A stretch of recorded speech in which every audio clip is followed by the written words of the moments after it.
It's Divas That Care Radio. Stories, strategies, and ideas to inspire positive change. Welcome to Divas That Care, a network of women committed to making our world a better place for everyone. This is a global movement for women, by women, engaged in a collaborative effort to create a better world for future generations. To find out more about the movement, visit divasthatcare.com after the show. Right now, though, stay tuned for another jolt of inspiration. Hello to all. Welcome to Divas That Care Network. I am Joyce Banning, and I will be your host for this absolutely invigorating, robust lifestyle show. I would like to thank each one of our listeners that have tuned in live today and the ones that will be listening to the recording on the podcast. I am just so very grateful and thankful for each and every one of you. And you are all in for a very special show today, as I have with me my monthly returning diva, Deb Matlock, and her and I are going to chat about multi-species communication. Oh my, is this going to be a fantastic show? Deb, could you please introduce yourself to our listeners today? Absolutely. Hello, everybody. I am Deb Matlock, coming to you from Colorado in the United States. As we are recording this, it's a beautiful spring. We've had a very wet spring. It's very lush and moist here, which is unusual. And I'm just really looking forward to chatting about this topic with you today, Joyce. Oh, Deb, so am I. I am just so excited about it because it is just something that touches my heart, is how we can all have the ability to communicate with everything around us, the multi-species, and that is just incredible. I just love that. And if I remember correctly, you have attended a hypnosis about multi-species communication just in the last month's time since we chatted the last time?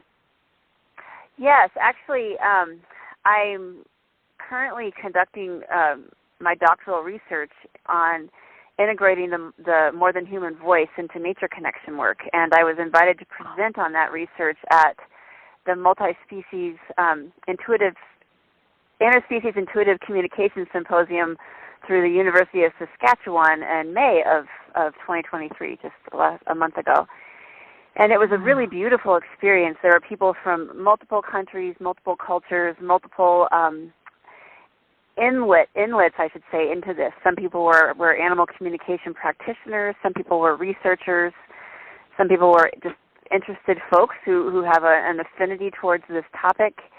There were educators, counselors, I believe. There were some of, it was just a really interesting bringing together of folks who are interested in the idea of interspecies communication and the very natural and organic interfacing between humans and other beings on this planet.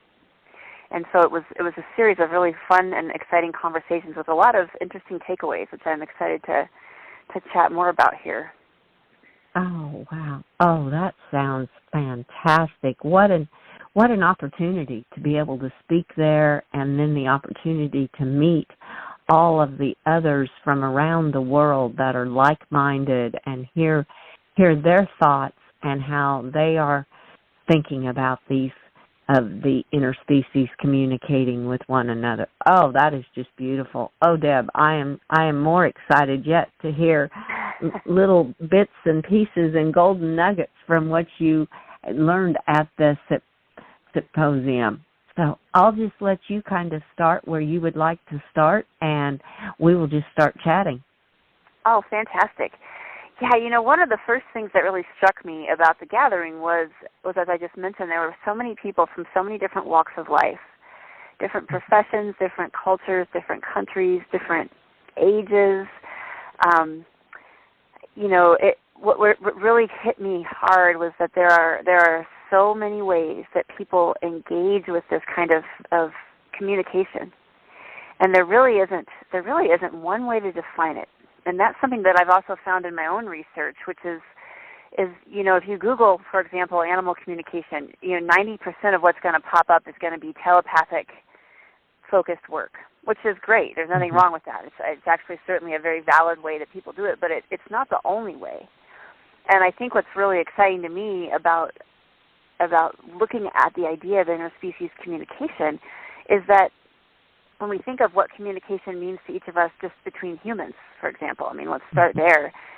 Communication certainly is what we say and our words. Like you and I are communicating right now in our conversation. But there's so much more to communication than that. It's how we feel energetically. It's what we observe from each other.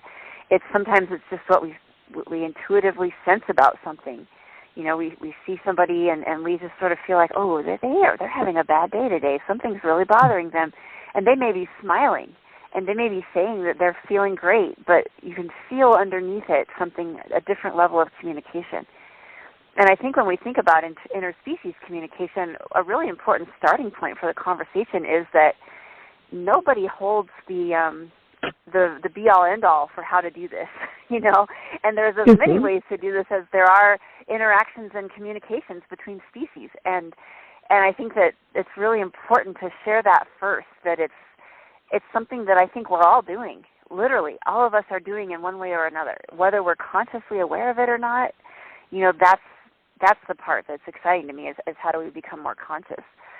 Maybe we want to learn different ways from different people of how they might do it, but it's such a personal relationship with the world around us that I think we just need to. I like to start out with saying everybody's empowered because everybody does this in their own way on some level. I actually think it's impossible to live on this earth and not do it in some way. Yes.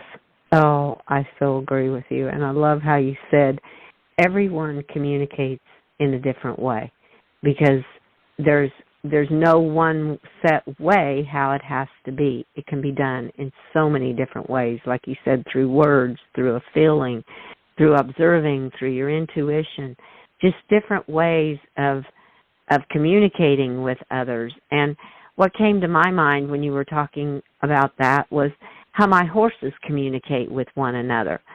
Sometimes they'll just stand beside each other just quietly and just stand together. Next time they're nuzzling one another, or they may whinny to one another.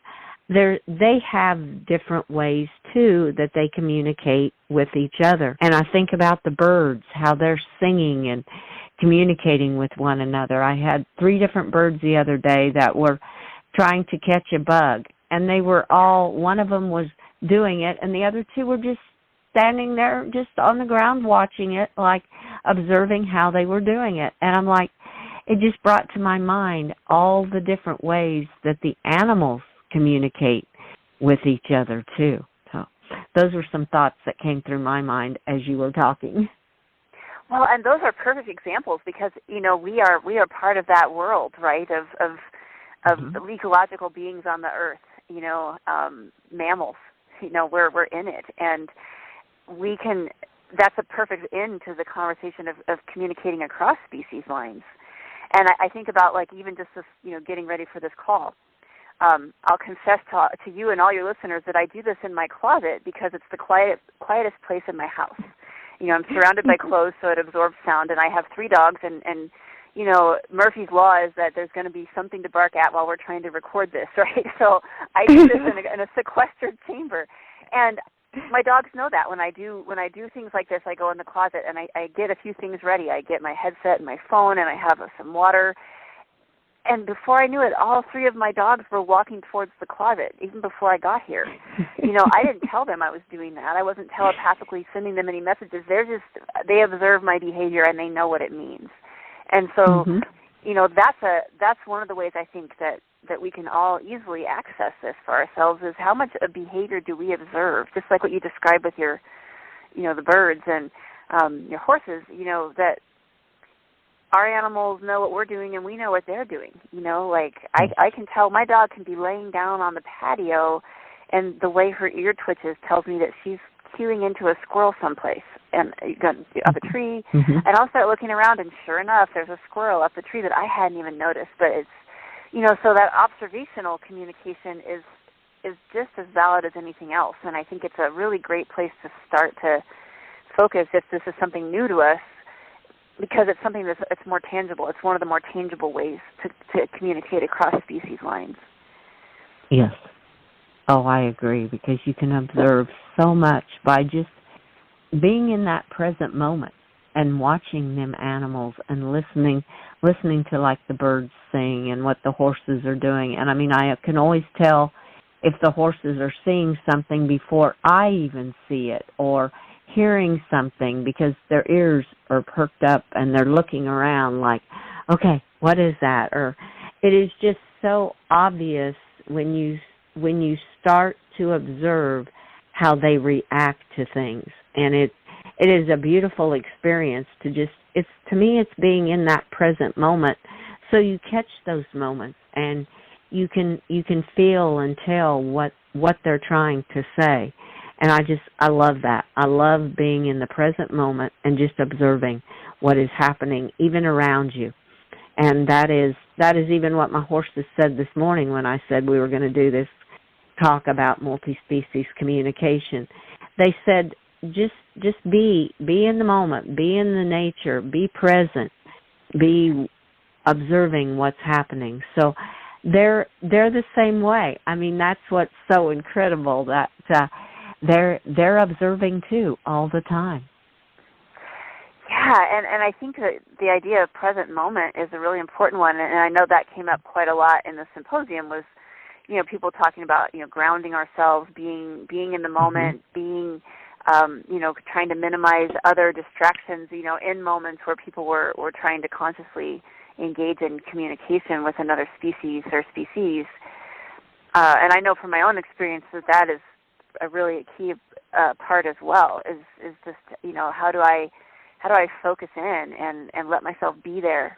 Just like any good conversation with another human, if we're sitting at a coffee shop having tea with a friend and we're looking around and looking at our phone and looking at our watch and doing all these things, how present are we really to that conversation? Whether it's a verbal conversation or our friend is showing us body signals that tell us, all the pieces of that, of inputting conversation and connection.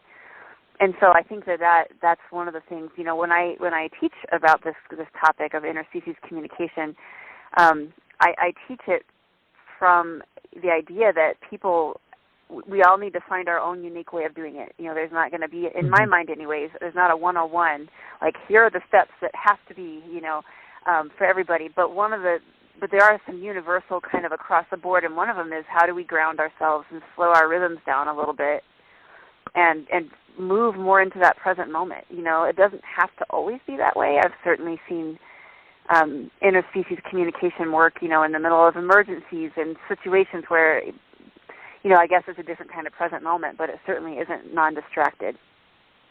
But I think when I know for myself, if I really want to dig in and just be there, that settling into the present is a really important part of it.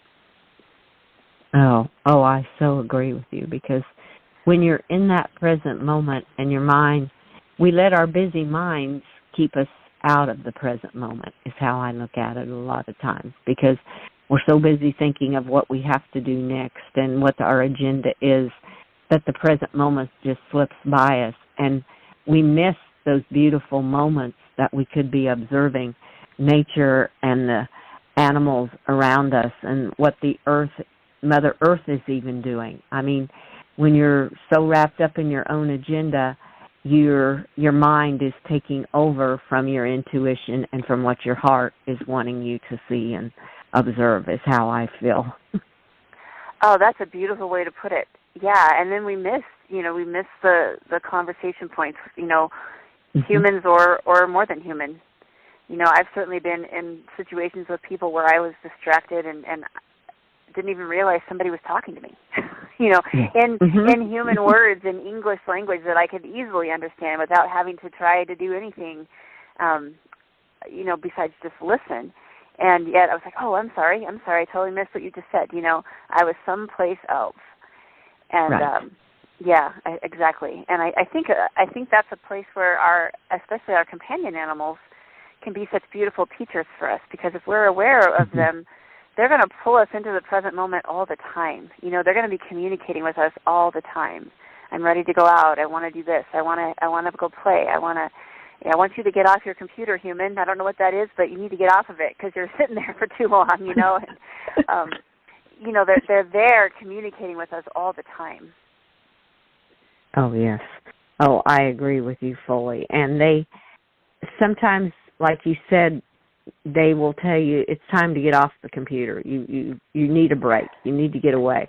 I feel they know us better than we do because we get so wrapped up in what we're doing, and they're living in that moment, and they're taking care of us. They're looking after us, and they're going, okay, it's time for a break. If nothing else, if it's a dog, I'm going to bark. I need to go outside. Or if it's a cat, they're probably going to come crawl in your lap. Or the horses are going to nudge you if you're out there with them and not paying the attention. So they're always, they know, I feel my animals a lot of times know better than I do what I'm needing to do. And if I listen to them, it's just a beautiful experience, and it helps ground me, it helps me feel better, and helps me deal with everything else that we have to do in this human world. Yeah, I think you're right. And you know what strikes me as we're talking is that, you know, I kind of suspect that we're the only species that questions the possibility of interspecies communication. You know, we're the only ones that are going to sit there and go, oh, I didn't really just have that experience, or, oh, it's not really possible, or, you know, I mean, a lot of us have heard a lot of messages, you know, whether they're from the post-industrial westernized culture, you know, that basically decided to take, you know, animals and the natural world and devalue them to the status of resources for humans only, without any other meaning, right? And, you know, that doesn't mean that we, of course, don't have a constant give and take with the world around us. I mean, we're always eating and drinking and, you know, it's a give it back all the time. And then when we die, ultimately, the world's going to eat us in one way or the other. I mean, not to get graphic here, but, you know, there's a beautiful intimate dance of life and death all the time that can happen, with also a reverence and respect for the fact that we are all beings here together and we can communicate. And I think that, you know, people hear that message, and then it also serves to sometimes make our lives easier because we don't have to reflect on all of our actions, but it also can help us, you know, devalue our very natural experiences of interspecies communication by saying, oh, well, that's not possible because a bird isn't going to feel that way, or, you know, there's no way a tree could possibly, you know, or like you were talking about your horses, you know, how many people, their horses are not beings that they would be willing to talk with and to connect with that way.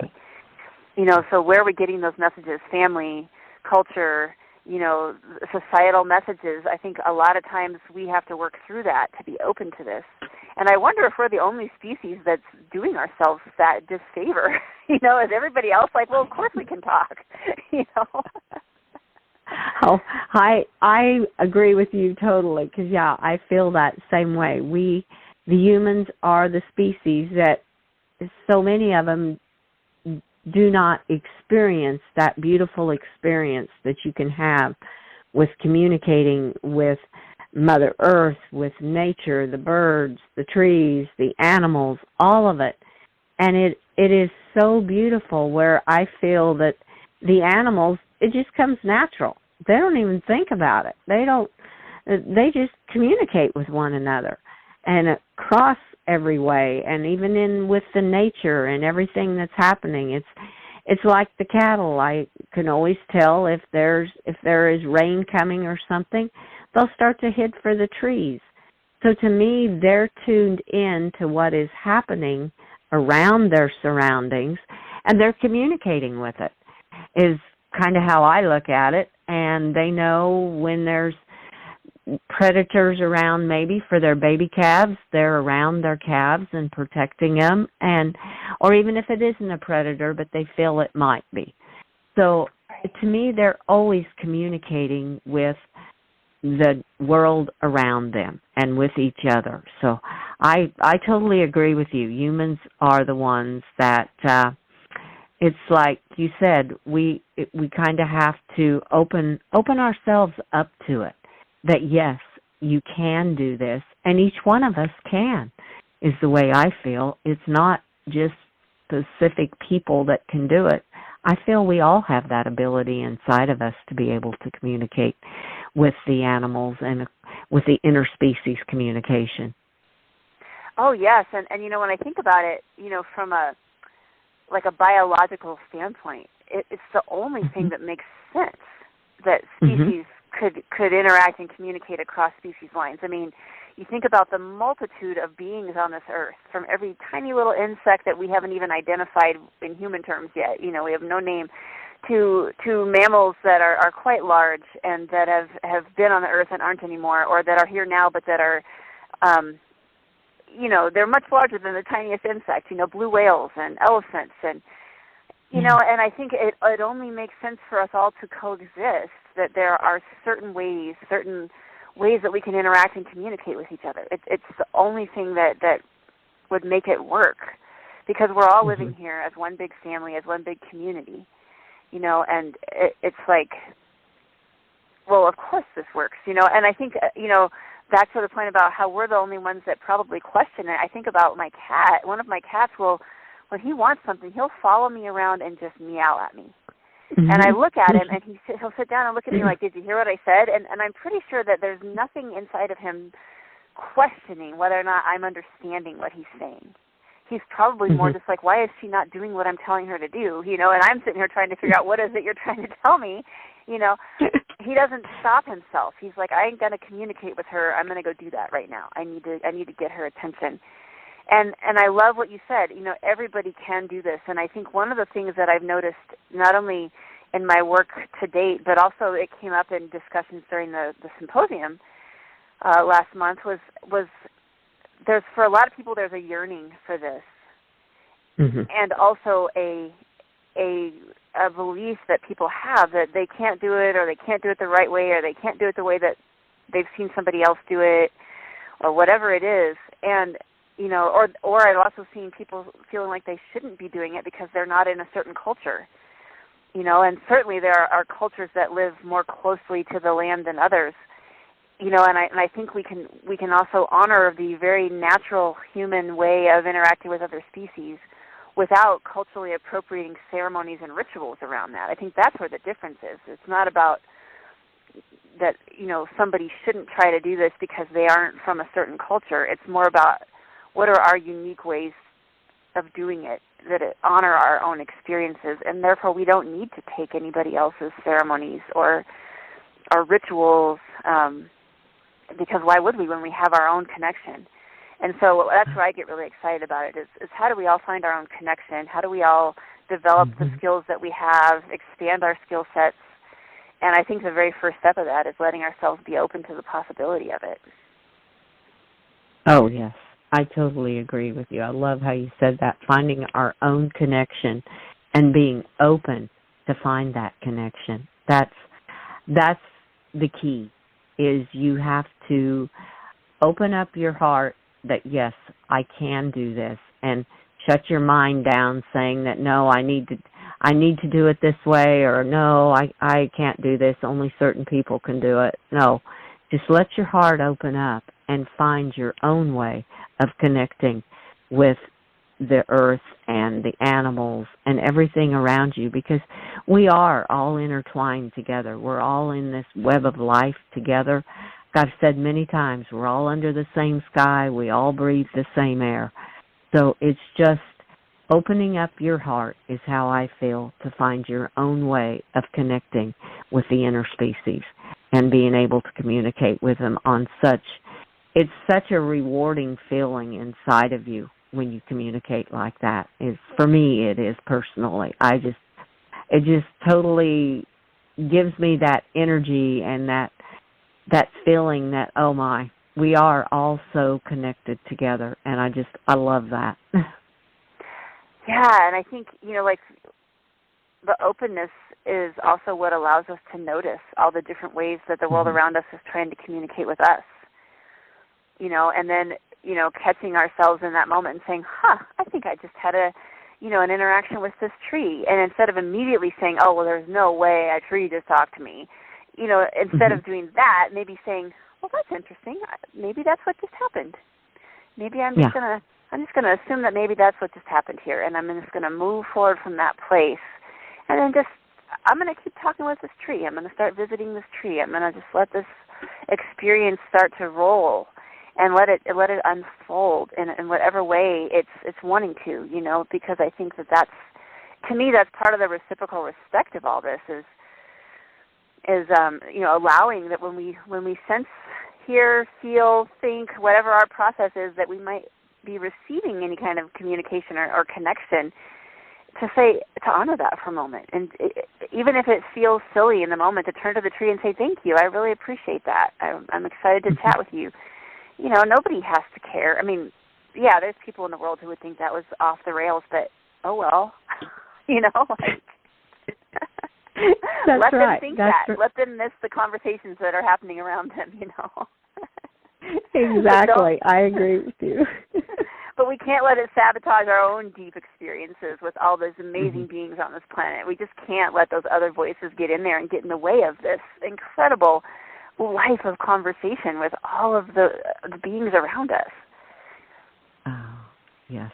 Oh, I so agree with you. Oh, that was so beautifully said. I love that. Because, yes, I hug a tree, and I'll talk to the trees, and they'll say thank you, and I thank them for the beauty that they offer in the spring with all their greenness and all the shade they provide, and then in the winter for windbreaks. I'm like, and they thank you. They appreciate gratitude back to them, just like humans appreciate the gratitude. So that is so beautiful. I love that. Well, Deb, you and I are definitely going to have to do a part 2 to this, because we have just barely touched on just a few items that I know I keep more and more ideas coming to my mind, and I know you have so much more to share about this. I would love to continue another show on the interspecies communication, because there is so much to talk about on this. This has just been fantastic. Oh, I would love it. I actually just looked at my clock, and I thought, oh, my gosh, we're almost done. So, yeah, I think part 2 is definitely in order here. That went so fast. I do, too. Definitely. Well, Deb, before we do close, would you please share with our listeners the best ways to connect with you when they hear this show and go, I want to connect with Deb Matlock? What are the best ways to connect with you? Yes, I would love to connect with folks. My website is wild-rhythms.com, and that's RHYTHMS. And from there, people can find about classes I'm teaching, retreats I'm offering. There's also, at the bottom of each page is a newsletter sign-up. And I would just welcome anybody here to join in on that community. And I send, 2 to 6 emails a month with blogs and podcasts and articles and upcoming offerings. And I'm always happy to connect with people. All of these topics are very passionate to me, but the interspecies communication one is so close to my heart, and it really is a lovely conversation, and I'm very happy to continue chatting with folks. Oh, thank you, Deb. Thank you so much for sharing all your knowledge about this, because this was just incredible, and I am looking so forward to when we do part 2 on this, because there's so much more to talk about. So I want to wish you and all your animals and nature and everything around you a very magical, magical day. Likewise. Thank you for having me on. Oh, you are so welcome, Deb. And I would like to thank all of our listeners for listening to this absolutely incredible show with Deb Matlock. And be sure and share it with all your family and friends. Check out all the other hosts and their shows on divasthatcare.com. And remember, we all have the ability to communicate with the inner species, with all of it around us. Just find your own way that is the best way for you to communicate with the animals, with nature, with Mother Earth, with everything around you, and it will be a beautiful experience. Just live in that present moment and observe what's around you. And have an absolutely magical day. Remember, be kind to all. Give your animals a great big extra hug and share your love with them. Until we connect again on Robust Lifestyles, stay strong and healthy. Thanks for listening. This show was brought to you by Divas That Care. Connect with us on Facebook, on Instagram, and of course on divasthatcare.com, where you can subscribe to our newsletter so you don't miss a thing.